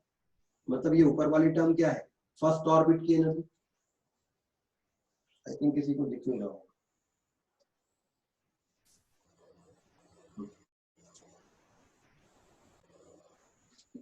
उस क्वेश्चन में एनर्जी ऑफ nth ऑर्बिट, उस क्वेश्चन में बोला है कि हाइड्रोजन एटम में energy some constant upon n square है जूल में. तो ये कांस्टेंट की वैल्यू क्या है?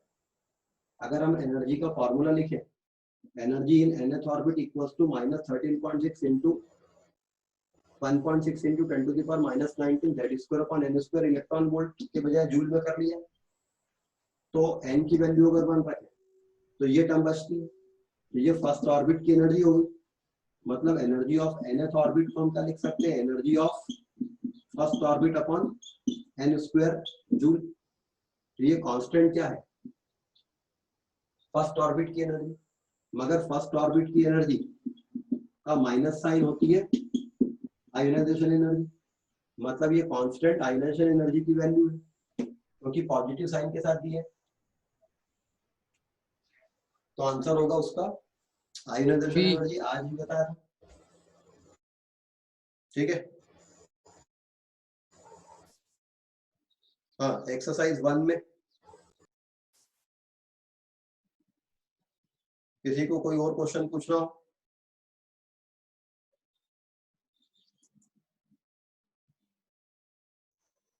आयुष, सर एक बार फोर्थ वाला बता दीजिए।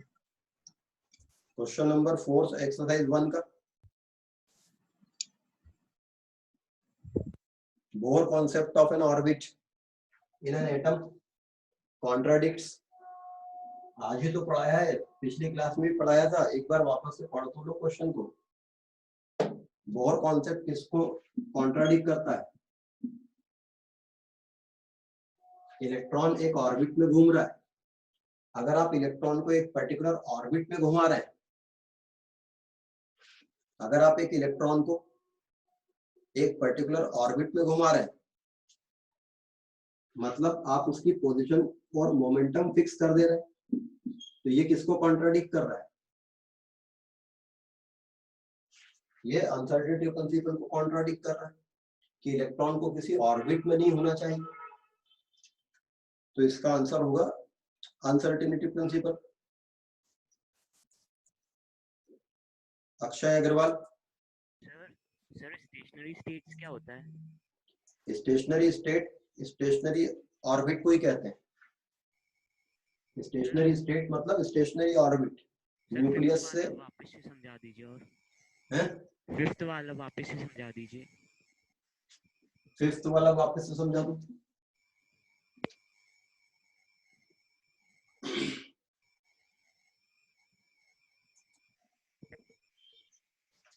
Energy of an electron some constant term upon n square joule में दे रखी है। तो ये कांस्टेंट टर्म क्या है? एनर्जी का जनरल फार्मूला हमारे पास में है, nth ऑर्बिट की एनर्जी कितनी होती है? फर्स्ट ऑर्बिट की एनर्जी अपॉन n स्क्वायर। मतलब कंपेयर करें तो ये कांस्टेंट किसके बराबर आ रहा है? फर्स्ट ऑर्बिट की एनर्जी का माइनस साइन। लेकिन फर्स्ट ऑर्बिट की एनर्जी का माइनस साइन होती है आयनाइजेशन एनर्जी। तो हम कह सकते हैं कि जो कांस्टेंट टर्म है वो क्या है? Ionization energy.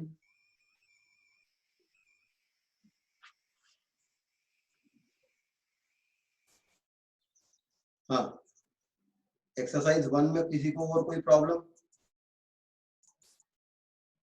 एक्सरसाइज 1 के क्वेश्चन ये हैं। फर्स्ट में अभी मैंने बताया, सेकंड बता दिया है, थर्ड, फोर्थ और फिफ्थ। रजतवीर। सर ये energy of an nth orbit E first by n square एक और बार समझा दीजिए, कैसे आया? एनर्जी का जो जनरल फॉर्मूला है। एनर्जी का जो जनरल फार्मूला होता है वो होता है -13.6 into Z square upon n square. ठीक है, अभी ये टर्म क्या है? किसी एक पर्टिकुलर एटम के लिए जेड नहीं बदलेगा, मतलब ये उसके फर्स्ट ऑर्बिट की एनर्जी है, क्योंकि n1 रखेंगे तब ये इसके बराबर होगा। मतलब हम लिख सकते हैं energy of nth orbit is energy of first orbit upon n square. लेकिन अभी आज हमने देखा था फर्स्ट ऑर्बिट की जो एनर्जी होती है उसी का माइनस साइन अगर हम ले लें तो वो आयनाइजेशन एनर्जी होती है। इन दोनों का मैग्नीट्यूड बराबर होता है। Yes sir. आज ही बताया था ना, ताकि इलेक्ट्रॉन की टोटल एनर्जी 0 हो जाती है, तो इन दोनों का मैग्नीट्यूड बराबर है। मतलब इसको हम लिख सकते हैं ionization energy upon n square. और ये कांस्टेंट से इक्वेट कौन हो रहा है? तो जो कांस्टेंट था ये n स्क्वायर तो यहीं पर है, तो ये आयनाइजेशन एनर्जी है।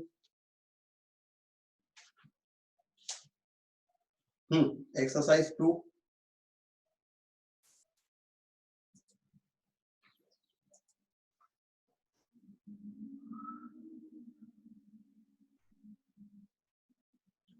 Exercise 2।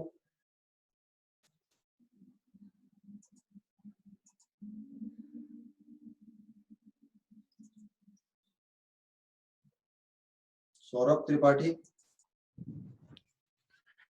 Question number 3 question number second first में किसी को एक्सरसाइज। प्रॉब्लम है क्या? क्वेश्चन नंबर फर्स्ट में जिनको प्रॉब्लम है पहले वो हैंड रेस करें, सभी को है। तो एक्सरसाइज 2 का क्वेश्चन नंबर 1 पहले देखते हैं। एक्सरसाइज 2 का question number 1,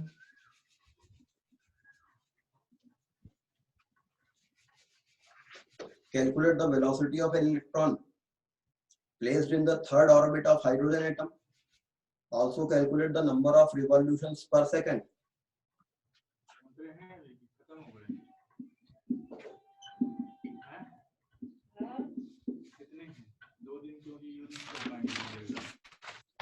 Calculate the velocity of electron placed in the third orbit of hydrogen atom.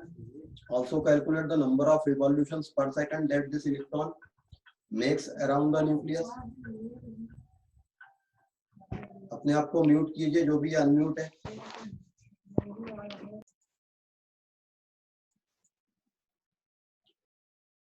Exercise 2 question number 1, calculate the velocity of an electron placed in third orbit of hydrogen atom. तो velocity होती है 2.16 into 10 to the power 6 into z by n metre पर second. तो velocity of electron in third orbit hydrogen atom में, hydrogen atom के लिए z हो जाएगा कितना 1, थर्ड ऑर्बिट है n की वैल्यू जाएगी 3 मीटर पर सेकंड। तो एक आंसर तो ये आ जाएगा। अब थर्ड ऑर्बिट का रेडियस पहले निकाल लें। Radius of third orbit 0.529 into n square by z into 10 to the power minus 10 metre. ये थर्ड ऑर्बिट का रेडियस आ गया। रेडियस क्यों निकाला? न्यूक्लियस के आसपास एक इलेक्ट्रॉन पर सेकंड कितने रिवॉल्यूशन करेगा, वो आता है किससे? न्यूक्लियस के आसपास एक इलेक्ट्रॉन पर सेकंड कितने रिवॉल्यूशन करेगा? नंबर ऑफ रिवॉल्यूशंस होता है velocity upon 2 pi R. Velocity metre पर सेकंड में रखिए तो 2 पाई आर में आर को भी मीटर में रखना पड़ेगा, तो इसलिए आर निकालो। तो number of revolution velocity in the third orbit 2.16 into 10 to the power 6 into 1/3 upon 2 pi R. 2 into pi की value 3.14 into radius of third orbit ये रहा 0.529 into 3 square into 10 to the power minus 10। ये number of revolutions पर second आ जाएंगे। इसको solve कर लेंगे। जिसको समझ में नहीं आया वो हैंड रेज करें। फॉर्मूला बेस्ड क्वेश्चन था। एक्सरसाइज 2 का सेकंड क्वेश्चन में किसी को प्रॉब्लम है? एक्सरसाइज 2 का second question, calculate the wavelength of radiations.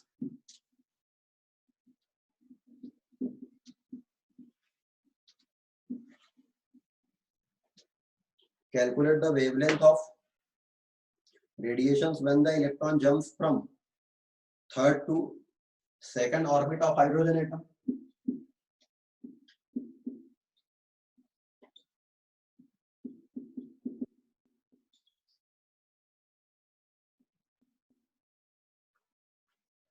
The electronic energy in the second Bohr orbit of hydrogen atom is minus 5.42. The electronic energy in second and third Bohr orbit is minus 5.42 into 10 to the power minus 12 and minus 2.41 into 10 to the power minus 12 are respectively.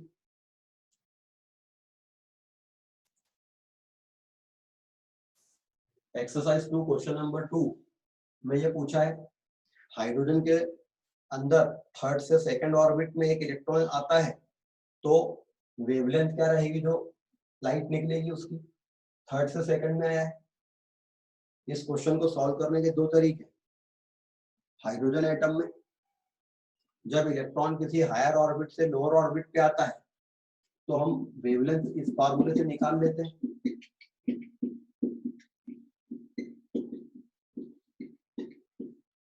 जहां ये अपर orbit है, ये lower orbit है, तो इस question को solve करने का एक तरीका तो ये है,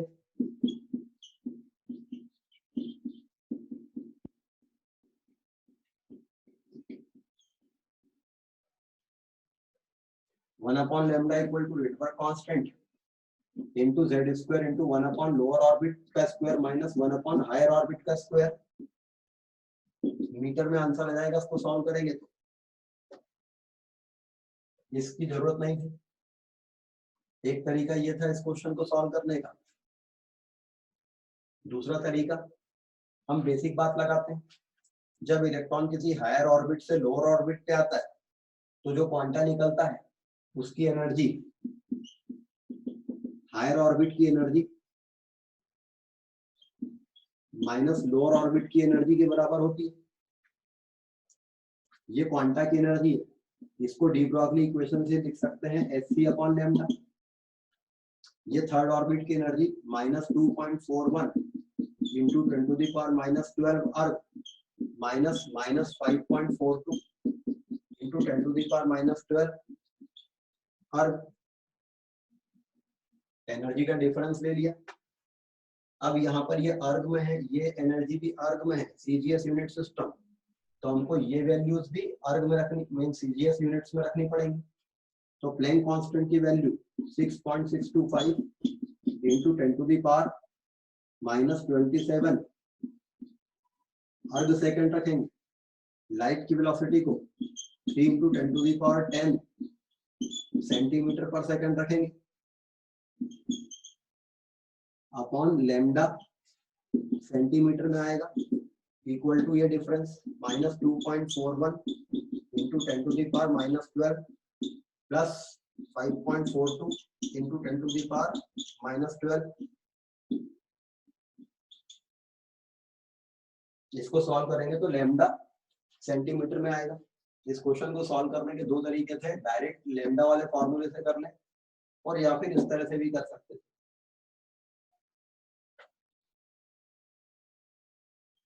एक्सरसाइज 2 का क्वेश्चन नंबर 3।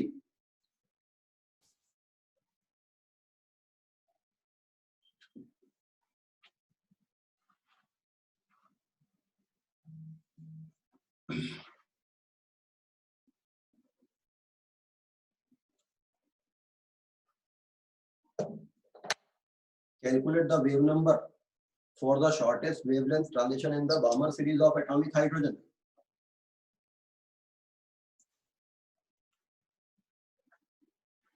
एटॉमिक हाइड्रोजन की बामर सीरीज का शॉर्टेस्ट वेवलेंथ ट्रांजिशन का वेव नंबर क्या होगा? नाउ बामर सीरीज कब बनती है? बामर सीरीज तब बनती जब इलेक्ट्रॉन किसी हायर ऑर्बिट से सेकंड ऑर्बिट पे आता है। लेकिन बामर सीरीज का शॉर्टेस्ट वेवलेंथ ट्रांजिशन क्या होगा? बामर सीरीज का शॉर्टेस्ट वेवलेंथ ट्रांजिशन, क्वांटा की जो एनर्जी होती है equal to Hc upon lambda होती है। शॉर्टेस्ट वेवलेंथ मतलब हाईएस्ट एनर्जी। क्वेश्चन में अगर ये पूछा है कि शॉर्टेस्ट वेवलेंथ ट्रांजिशन, मतलब क्वेश्चन में पूछा है हाईएस्ट एनर्जी ट्रांजिशन, और बामर सीरीज का हाईएस्ट एनर्जी ट्रांजिशन कौन सा होगा? इंफिनिटी से 2। तो क्वेश्चन की लैंग्वेज पढ़ के आप ये समझिए कि ये इंफिनिटी से 2 वाला ट्रांजिशन का क्वेश्चन पूछा है और इस ट्रांजिशन का वेव नंबर पूछा है। 1 upon lambda equals to Rydberg constant into z square 1 upon n1 square minus 1 upon n2 square formula होता है।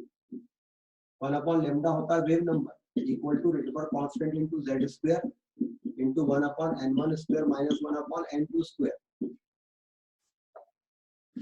शॉर्टेस्ट वेवलेंथ ट्रांजिशन मतलब हाईएस्ट एनर्जी ट्रांजिशन इंफिनिटी से 2 पर, तो उसका वेव नंबर होगा 10 9 6 7 8 into 1 square into 1 upon 2 square minus 1 upon infinity square पर centimetre. ये आंसर होगा 10 9 6 7 8 और इसको सॉल्व कर लेंगे 1/4 माइनस 0 इंटू 1 स्क्वायर बाय 4 पर सेंटीमीटर, ये आंसर होगा। इस एक्सरसाइज के आंसर्स में इसकी यूनिट सेंटीमीटर दे रखी है, तो वो एक्चुअल में वेवलेंथ निकाल दी, इसी को रेसिप्रोकल कर देंगे तो वेवलेंथ आ जाएगी।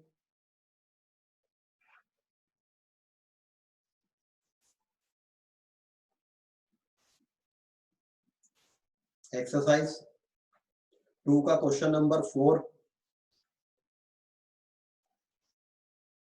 में काफी लोगों को प्रॉब्लम है। ये प्लैंक्स क्वांटम थ्योरी का क्वेश्चन है। अ bulb emits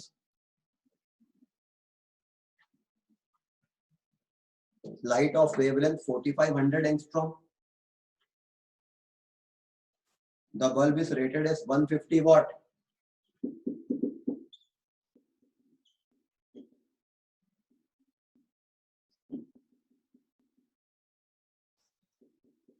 The bulb is rated as 150 watt and 8% of the energy emitted as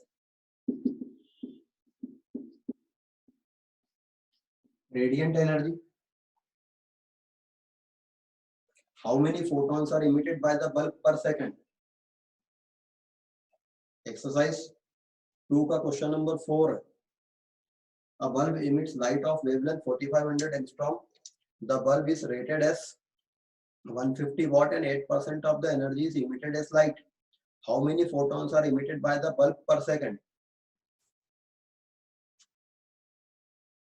ये क्वेश्चन है ना। इस क्वेश्चन में आप पहले क्वेश्चन को समझिए। एक बल्ब है, वो लाइट रेडिएट कर रहा है।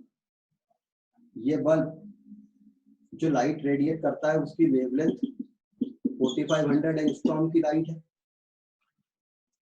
ये बल्ब क्या करता है, इलेक्ट्रिकल एनर्जी लेता है, लेकिन इस बल्ब में जितनी इलेक्ट्रिकल एनर्जी आप देते हो उसमें से काफी सारी तो इस बल्ब के फिलामेंट को हीट अप करने में चली जाती है। बल्ब कैसे काम करता है, वो एक फिलामेंट को हीट अप करते हैं, इतना हीट करते हैं कि वो ग्लो करने लगता है। तो ये बल्ब की अधिकतर एनर्जी जो इसको दी जा रही है वो इसके फिलामेंट को हीट अप करने में चली जा रही है। केवल 8% एनर्जी लाइट के फॉर्म में निकल रही है। अच्छा, ये बल्ब 150 वॉट का है। 150 वॉट का बल्ब, 1 वॉट एनर्जी कितनी रहती है, 1 वॉट इक्वल टू होता है 1 जूल पर second. What is the unit for the consumption of energy. ये बल्ब 150 वॉट का है, 1 वॉट होता है 1 जूल पर सेकंड, मतलब ये 150 जूल पर सेकंड एनर्जी खर्च करता है। तो ये हमने समझ लिया। अब हमको पता करना है कि पर सेकंड ये बल्ब कितने क्वांटा इमिट कर रहा है। पर सेकंड ये बल्ब कितने क्वांटा इमिट कर रहा है। क्वेश्चन ये है, number of quanta emitted by the bulb पर सेकंड निकालना है। नाउ एनर्जी ऑफ 1 क्वांटा होती है hc अपॉन लैम्डा, तो 6.625 into 10 to the power minus 34 joule second into 3 into 10 to the power 8 metre पर second upon 4500 into 10 to the power minus 10 metre. इसको मैंने solve करके पहले क्या किया, इस बल्ब से निकलने वाले एक क्वांटा की एनर्जी निकाली। ये बल्ब से निकलने वाले एक क्वांटा की एनर्जी निकाली, तो वो इस वेवलेंथ से आ जाएगा। Equal to hc upon lambda, एक क्वांटा की एनर्जी दे देता है, तो ये एनर्जी ऑफ 1 सिंगल क्वांटा आ गई। अब ये 150 वॉट का बल्ब है, तो energy absorbed by the bulb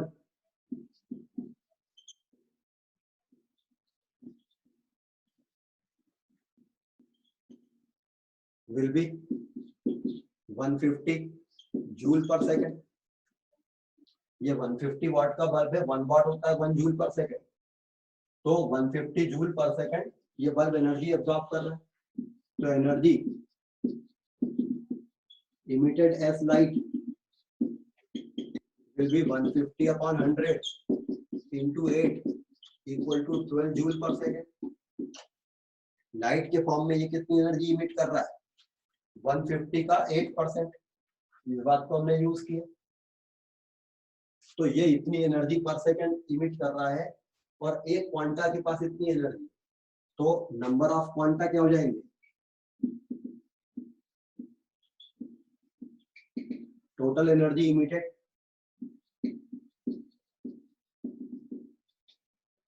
per second upon energy of one quanta. Number of quanta emitted by the bulb will be 12 joule per second। ये टोटल इतनी energy निकाल रहा है पर सेकंड। एक क्वांटा की एनर्जी है, तो इससे डिवाइड कर दो।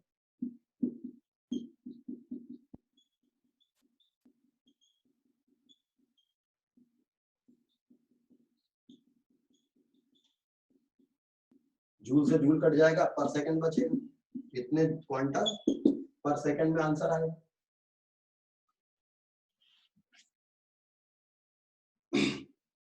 यदि किसी को सॉल्यूशन समझ में नहीं आया है तो हैंड रेज करें।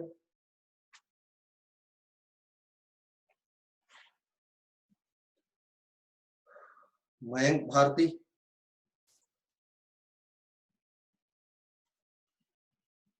मयंक,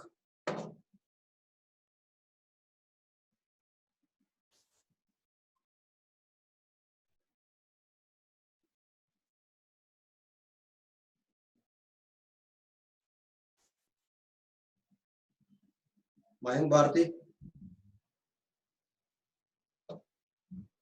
क्या समझ में नहीं आया इसमें?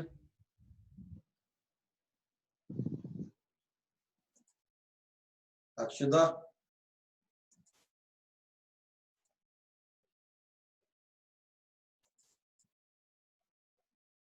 सर नंबर ऑफ क्वांटा कैसे आया वो समझ में नहीं आया। आपके पास में टोटल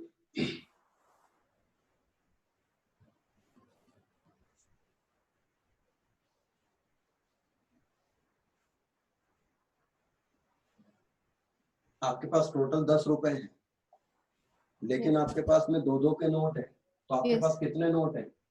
सर 5। कैसे करते हैं उसको? टोटल कितने रुपए हैं अपॉन एक नोट की कीमत कितनी है, तो टोटल एनर्जी कितनी निकल रही है? 12 जूल पर और सेकेंड। एक बंडल के पास कितनी एनर्जी है? इतनी। Yes sir 6। बात समझे कि नहीं? Yes sir. एक बंडल के पास में इतनी एनर्जी है, यस लेकिन सर। टोटल एनर्जी जो इन बंडल्स के फॉर्म में निकल रही है वो इतनी निकल रही है। Yes sir. अरे ये प्लैंक क्वांटम थ्योरी का लास्ट वाला पोस्टुलेट है, total energy emitted is equal to number of quanta into energy of one quanta. Yes sir. तो नंबर ऑफ क्वांटा क्वेश्चन में निकालने थे, तो नंबर ऑफ क्वांटा क्या होंगे? एनर्जी टोटल जितनी निकल रही है upon energy of one quanta. समझ रहे? Yes yes sir. Yes, thank you sir. इसके अलावा और किसी को कुछ प्रॉब्लम है? अक्षत, सर हो गया क्लियर, सेम डाउट। सक्षम अरोरा, सर रेडिएंट एनर्जी मतलब क्या होता है? रेडिएंट एनर्जी का मतलब होता है वो एनर्जी जो लाइट के फॉर्म में निकलती है।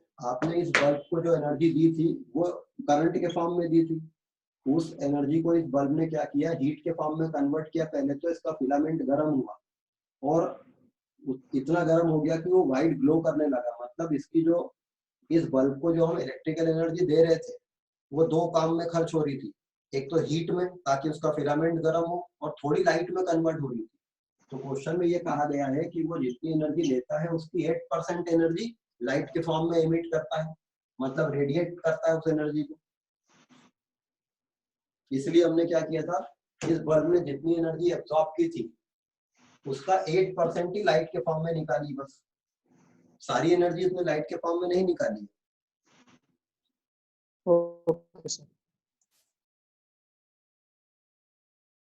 प्रखर प्रताप सिंह,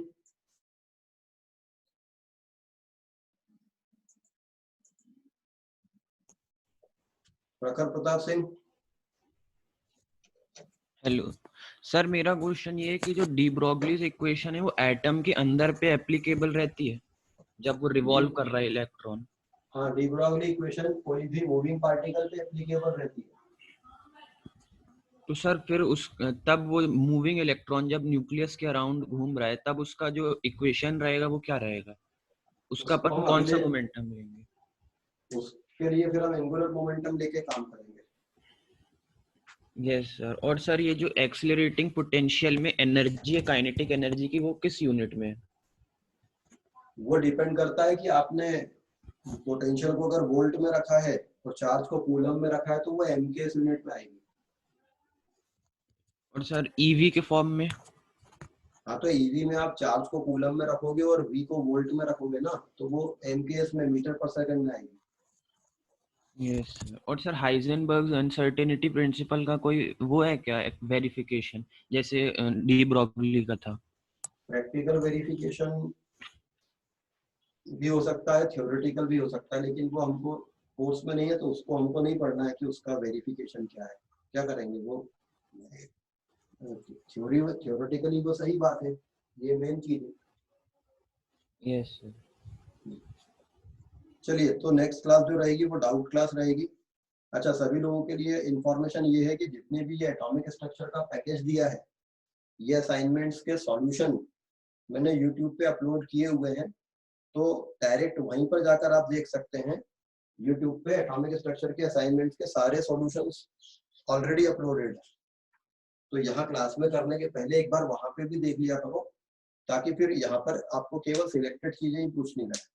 तो नेक्स्ट क्लास में असाइनमेंट्स आपने जो सॉल्व किए हैं यूट्यूब पे मेरे चैनल पे जाके पहले सारे सॉल्यूशंस आप देख लो, उसकी लिंक मैं ड्रॉपबॉक्स फोल्डर में भी अभी डाल दूंगा। चलिए, नेक्स्ट क्लास में हम लोग देखेंगे इसके डाउट्स।